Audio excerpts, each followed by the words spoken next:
এরপর আফরোজা সুলতান আপনি লিখেছেন, এশার নামাজের সময় বিতির নামাজ পড়ে ফেললে পরে তাহাজ্জুদের নামাজ পড়লে সেটা আদায় হবে কি? মৌলিকভাবে সুন্নাহ হলো, কেউ যদি ভোর রাতে উঠে তাহাজ্জুদের সালাত পড়বেন সেই ইচ্ছা এবং নিয়ত থাকে, এবং তিনি ভোর রাতে উঠে তাহাজ্জুদ আদায় করতে পারবেন, এবং এই মর্মে তার নিজের প্রতি নিজের আত্মবিশ্বাস থাকে, প্রবল সম্ভাবনা থাকে, তাহলে তিনি ভিতরের সালাদকে রেখে দিবেন, অর্থাৎ এশা এবং সুন্নাত পড়ে শুয়ে পড়বেন এবং ভোর রাতে উঠে আল্লাহ যতটুকু তৌফিক দেন তাহাজ্জুদ সালাত আদায় করার পর ভিতির পড়ে রাতের সালাদকে শেষ করবেন, তারপরে শুধু ফজরের জন্য অপেক্ষা করবেন। এটি হলো সুন্নাহ।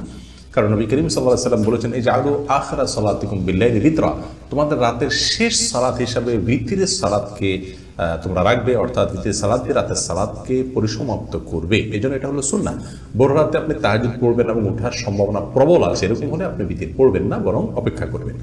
আর যদি এমন হয় যে ভোর রাতে আপনি তাহাজ্জুদের জন্য উঠতে পারেন কি না পারেন, আপনার এটা নিয়ে যথেষ্ট আশঙ্কা হয় এবং নিজের প্রতি নিজস্ব আত্মবিশ্বাস না থাকে, তাহলে সেক্ষেত্রে আপনি ভিতরের সালাত পড়ে ফেলবেন এশার পরে সুন্নতের পাশাপাশি, এবং ভোর রাতে আল্লাহ যদি ওঠার তৌফিক দেন তখন আপনি তাহাজ্জুদের সালাত আদায় করতে চাইলে করতে পারবেন, তাতে তাহাজ্জুদ আদায় হবে ইনশাআল্লাহ বিইذনিল্লাহ। কারণ মৌলিকভাবে ভিতর শেষে পড়া উত্তম হলেও কখনো যদি কেউ ভিতরে আগে পড়ে ফেলার পর তাহাজ্জুদ পড়ার সুযোগ তৈরি হয়, তাহলে তাহাজ্জুদ পড়া যাবে।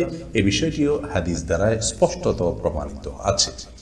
সাদিয়া ফেরদাউস রূপসা আপনি লিখেছেন, আমার মা কিছুদিন হলো দুনিয়া ছেড়ে চলে গেছে, ওনার শান্তির জন্য সন্তানের সেবা আমাদের করণীয় কি? তার জন্য বেশি বেশি করে আল্লাহর কাছে দোয়া করবেন, তার হয়ে ক্ষমা প্রার্থনা করবেন, তার পক্ষ থেকে দান সাদকা করবেন এবং সাদকা জারিয়ার কাজগুলো করবেন। এই বিষয়ে আমাদের একটা ভিডিও আছে, মৃতদের জন্য জীবিতদের করণীয়, সেটা আপনি শুনতে পারেন, বিস্তারিত সেখানে বলা আছে।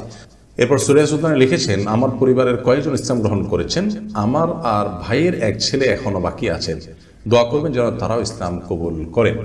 আমরা দোয়া করি বোন সুরাইয়া, আল্লাহ রাব্বুল আলামিন আপনার পরিবারের সকল সদস্যকে ইসলামের জন্য কবুল করুন এবং ইসলামের উপর অটল অবিচল থাকার তৌফিক দান করুন, ইসলামকে সুন্দর করুন এবং মৃত্যু পর্যন্ত ঈমানের উপর অটল অবিচল থাকার তৌফিক দান করুন।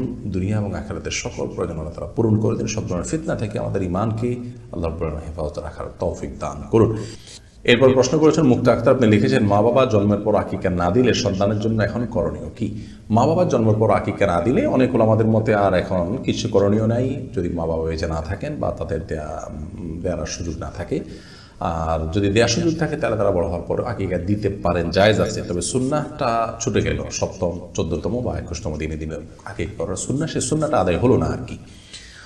আর মা বাবা আকিকা দেননি, এখন সন্তান নিজের আকিকা নিজে দিতে পারবেন কিনা, এটা অনেক ওলামা ইকরাম বলেছেন পারবেন। কারণ অনেক সালাফ বলেছেন যে আমার মা বাবা আকিকা দেননি, এমনটি জানতে পারলে আমি যেটা নিজে দিতাম। এটার ভিত্তিতে অনেকে জায়েজ বলেছেন।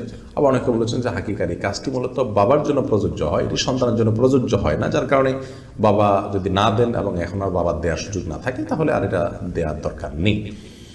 তো মোদ্দা কথা হলো যে যদি আকিকা ছোটবেলায় দেয়া না হয় তাহলে পরবর্তীতে দেয়া যেতে পারে। বিশেষ করে বাবা যদি বেঁচে থাকেন তিনি অবশ্যই দিতে পারেন, যদিও সেই দেওয়াটা সুন্নাহ সম্মতভাবে হলো না, অন্তত না হওয়ার চেয়ে ভালো হলো, এতটুকু হলো। এটাকে বেশিরভাগ ওলামা ইকরাম জায়েজ বলেছেন।